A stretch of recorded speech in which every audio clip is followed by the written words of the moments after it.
Assalamualaikum warahmatullahi wabarakatuh. Sobahul khair ayuhat tullab wa talibat. Kaifa halukum? Atamanna antum bi khairin. Selamat pagi kakak dan abang semua. Bagaimana kabarnya hari ini? Miss harap kakak dan abang tetap dalam keadaan sehat walafiat ya nak. Tayyib. Hayya nabda darsana biqiraati basmalah. Bismillahirrahmanirrahim. Kembali lagi kita pada hari Rabu, yaitu pembelajaran bahasa Arab. Materi kita hari ini yaitu ada 4 poin. Yang pertama itu pentingnya mempelajari bahasa Arab. Yang kedua ada ismun mufrad muzakkar. Yang ketiga ada ismun mufrad muannas. Dan yang keenam ada isim alam. Jadi nak, bagi yang udah punya buku paket, boleh dibuka bukunya halaman 12 ya. Halaman 12. Oke, tujuan pembelajaran kita kali ini adalah yang pertama, Miss harap kakak dan abang itu menyadari, mengetahui bahwasanya belajar bahasa Arab itu sangat penting ya. Kemudian yang kedua, Miss harap kakak dan abang mampu memahami ismun mufrad muzakkar ya, sesuai dengan materi kita hari ini. Kemudian Miss harap kakak dan abang bisa memahami ismun mufrad muannas.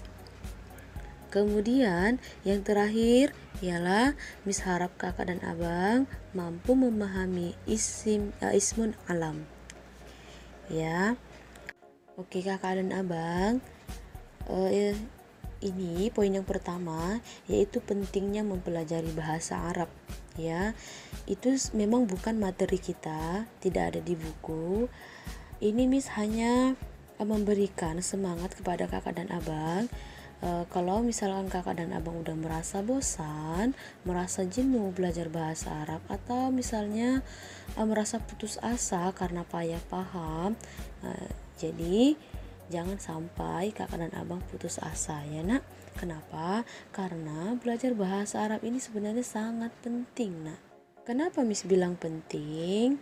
Ya karena Rasulullah Shallallahu Alaihi Wasallam bersabda, bisa kakak baca sendiri di situ ya, yang artinya aku tinggalkan sesuatu bersama kalian. Jika kamu berpegang teguh padanya, kalian tidak akan tersesat selama-lamanya, yaitu kitabullah dan sunnahku, kata Rasul. Oke kakak dan abang, seperti yang kakak dan abang ketahui bahwasanya Al-Quran dan hadis itu adalah berbahasa Arab ya, berbahasa Arab. Bagaimanalah kita akan paham Al-Quran dan hadis kalau kita tidak paham bahasa Arab ya. Sementara Al-Quran dan hadis adalah pedoman hidup kita di dunia ini ya, pedoman hidup kita di dunia ini. Maka kalau kita tidak sungguh-sungguh belajar bahasa Arab, maka seperti yang kata Rasul, kita bisa tersesat ya, kita bisa tersesat, nggak tahu jalan ya kan. Kenapa? Karena kita tidak paham atau tidak memahami petunjuk yang udah Allah beri ya kan. Apa petunjuknya? Yaitu Al-Quran dan Al-Hadis. Oke nak, jadi tetap semangat ya, jangan sampai putus asa. Oke. Sebelum kita masuk ke materi yang ada di buku kakak halaman 12, sebelumnya Miss akan perkenalkan dulu ya, ada 3 poin. Dari segi jumlahnya, isim terbagi menjadi, oke kakak dan abang, perlu kakak dan abang ketahui ya, isim itu sudah kita pelajari minggu lalu ya. Isim itu atau ismun itu adalah kata benda ya, baik itu benda mati ataupun benda hidup, dan tidak terikat oleh waktu ya. Jadi Kalau ditinjau dari segi jumlahnya, ya, jadi ismun itu ada 3. Yang pertama mufrad adalah satu atau tunggal. Ya, contoh yaumun, satu hari, baitun, satu rumah. Kemudian yang kedua namanya musanna adalah 2. Contoh yaumani, 2 rumah, baitani, 2 rumah. Contohnya yaumani 2 hari, baitani 2 rumah. Kemudian yang ketiga jamak. Jamak itu adalah ketika bendanya lebih dari 3. Ya, lebih dari 3. Jadi kalau sudah 3, 4, 5, 6 maka namanya itu jamak. Contoh ayyamun, hari-hari, buyutun, rumah-rumah, ya. Oke. Jadi kalau dalam bahasa Inggris, ya, kalau dalam bahasa Inggris ketika bendanya lebih dari 1 itu namanya sudah jamak, ya kan?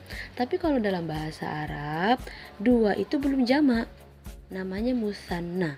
Kalau dia 1 namanya mufrad, kalau 2 namanya musanna, kalau 3 sampai lebih ya, 3, 4, 5, 10, 1000, 100, nah itu namanya jamak. Oke nak. Oke, kemudian masuklah kita ke materi selanjutnya, yaitu ismun mufradun mudzakarun.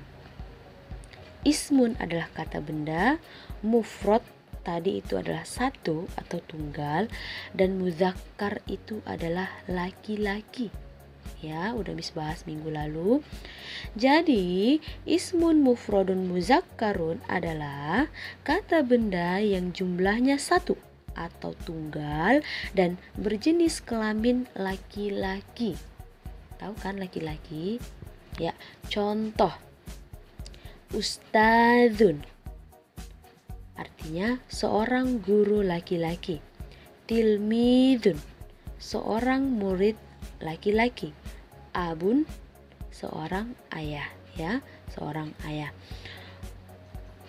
Jadi nggak perlu kita buat, misalkan mau buat seorang guru, misalnya bahasa Arab 1 misalnya wahidun, gak usah kita buat wahidun ustazun, gak usah. Nah, kenapa? Karena ustazun itu sebenarnya artinya seorang guru, ya.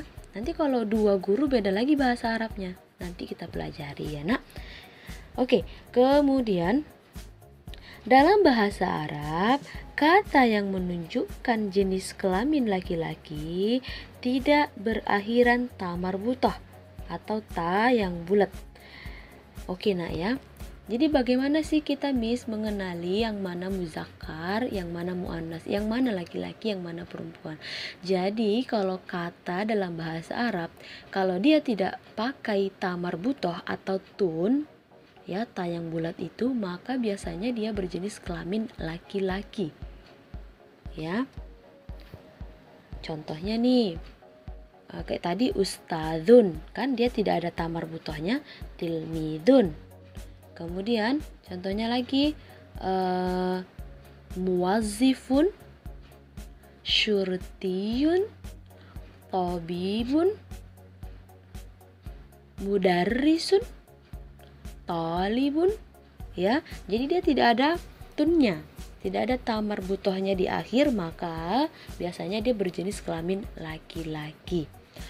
Oke, yang kedua, ismun mufradun muannasun, ya, muannasun. Ismun artinya kata benda, mufrad artinya 1 atau tunggal, muannas itu artinya perempuan.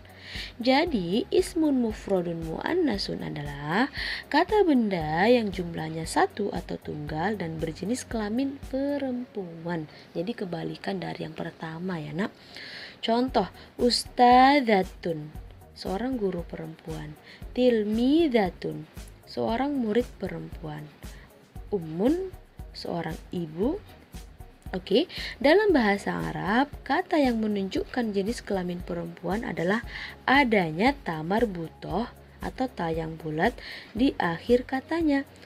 Dan ingat ya nak, bukan ta yang biasa, tetapi ta yang bulat itu ya, ta yang bulat, ta marbutoh namanya.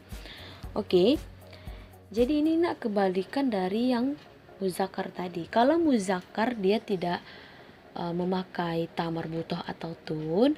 Kalau dia muannas, dia memakai ta marbutoh atau tun. Contoh tadi ustadzatun, tilmidatun, tabibatun, syurtiyatun, talibatun, tilmidatun, mudarrisatun. Jadi ada tuntunnya dia nak. Jadi itu biasanya dia berjenis kelamin perempuan. Oke, kemudian yang terakhir adalah alamun. Ya, alamun. Artinya adalah nama orang. Ya, nama orang. Dan alam ini juga termasuk ismun, ya kan, termasuk kata benda. Contoh Ahmad, Salma, Umar, Hasanah. Jadi yang kalau dia adalah nama orang, maka dia masuk ke kelompoknya si alam, ya. Contohnya lagi Sakinah, Hasan, Putra, ya kan, itu semua masuk ke alam ya, nama orang. Kemudian setelah kita tahu tadi jenis-jenis membedakan jenis kelamin dari suatu kata itu, maka kita mencoba untuk membuat kalimat. Ya, membuat kalimat. Kali ini kita akan membuat kalimat menggunakan domir. Ya, kakak dan abang masih ingat domir? Ya, sudah kita pelajari domir. Domir itu ialah kata ganti. Ya, domir yang kita pelajari ada 5. Yang pertama huwa, artinya dia laki-laki. Hiya, dia perempuan. Anta, kamu laki-laki. Anti, kamu perempuan. Ana, saya. Oke. Membuat kalimat. Yang pertama, domir ditambah ismun mufrad muzakkar. Ya, domir yang 5 tadi kita tambahkan dengan ismun mufrad muzakkar. Contoh, huwa ustadzun, dia seorang guru laki-laki. Anta talibun, kamu seorang siswa. Ana abun, saya seorang ayah. Miss, boleh hiya ustadzun? Enggak boleh. Miss, boleh anti talibun? Enggak boleh. Kenapa? Karena hiya dan anti itu dipakai untuk perempuan, ya. Jadi ketika kita membuat kalimat, kalau domir yang kita buat adalah perempuan, maka kata selanjutnya pun harus perempuan. Kalau kita buat domirnya laki-laki, maka kata selanjutnya pun harus laki-laki. Nggak boleh dicampur ya nak. Laki-laki ya laki-laki, perempuan ya perempuan. Oke, yang kedua, domir tambah ismun mufrad muannas. Contoh, hiya ustadzatun, dia seorang guru perempuan. Anti talibatun, kamu seorang siswi, ya siswi. Ana ummun, saya seorang ibu. Jadi untuk yang kedua ini hanya bisa memakai domir hiya dan anti dan juga ana. Kalau ana itu bisa untuk laki-laki dan perempuan. Oke, kemudian yang ketiga, domir tambah ismun alam, ya, domir tambah alam ya. Contoh, huwa ahmadun, ya, huwa ahmadu, dia Ahmad. Hiya Fatimatu, dia Fatimah. Anta Arif, kamu Arif. Anti Aisyah, kamu Aisyah. Ana Zainab, saya Zainab. Oke, jadi di yang rumus yang ketiga ini kita bisa memakai kelima domir tadi, huwa, hiya, anta, anti, ana. Nanti disesuaikan aja ya. Kemudian tugas kakak dan abang adalah jawablah pertanyaan di bawah ini. Jadi kakak dan abang, Miss kasih tugas hanya menjawab pertanyaan ya nak. Ada 3 soal. Yang pertama, apakah ismun mufrad muzakkar? Ya. Yang kedua, apakah ismun alam? Yang ketiga, tuliskan contoh ismun mufrad muannas. Ya, yang ketiga itu contohnya dia tulisannya harus berbahasa Arab ya nak. Usahakan tulisannya yang rapi biar Miss bisa baca. Oke nak. Miss harapkan kakak dan abang faham materi yang Miss sampaikan, dan kalaupun kakak dan abang ada yang belum faham, jangan ragu, jangan sungkan, dan jangan malu, boleh ditanyakan lagi ya nak. Boleh ditanyakan Miss Umi melalui WA ya, melalui WA. Nanti akan Miss bantu untuk biar kakak dan abang faham ya. Oke. Hayya nakhtafi darsana biqiraati hamdalah. Mari kita tutup pelajaran kita hari ini dengan mengucapkan hamdalah, alhamdulillahirabbil alamin. Oke kakak dan abang, insya Allah minggu depan pembelajaran kita akan kita sambung ya, ya tentang materi baru ya, yang bab 2. Oke. Assalamualaikum warahmatullahi wabarakatuh.